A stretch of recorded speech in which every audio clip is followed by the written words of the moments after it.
Welcome back to number 5 in our series of Rowan Williams's Luminaries, the 20 lives that illuminate the Christian way.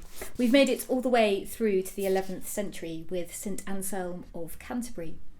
St Anselm was born in 1033, probably somewhere in northern Italy. He became the abbot of Bec, a monastery in northern France, before eventually ending up in this country and becoming Archbishop of Canterbury. He's one of the most well-known of medieval Christian thinkers. He wrote huge amounts of theology, a lot of which survives today.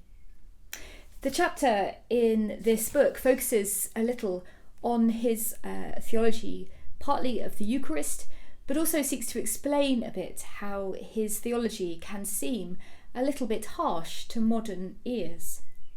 He speaks about God's wrath being satisfied. He speaks about in the crucifixion of Christ that there was some kind of injustice that Jesus had to make right.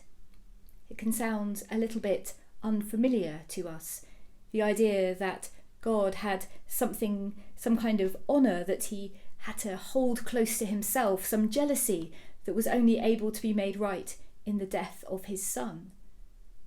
But Rowan Williams explains that this is probably a misunderstanding of what it is Anselm is saying.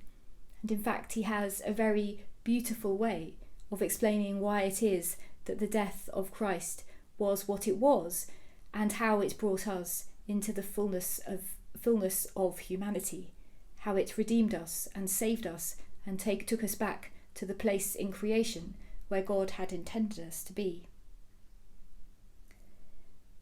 He says, Jesus' human freedom has chosen to act out the eternal love without reserve, accepting death as the cost of this acting out. Humanity has at last done what it has been created to do, and so a relation of truthfulness is at last restored. Our nature has been made capable of echoing God's. We can give back to God the gift he has given us, life, freedom, and love. Honour is satisfied, not in the sense that some impersonal and inflexible requirement has been met, some divine box ticked, but because justice has been done to God himself by creation, and so justice has been done to creation, and especially to the human creation.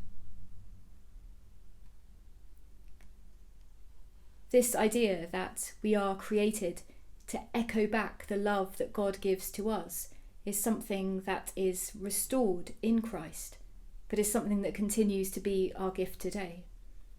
We are made in the image of God, yet our human sinfulness makes it impossible for us to reflect his glory back completely and perfectly.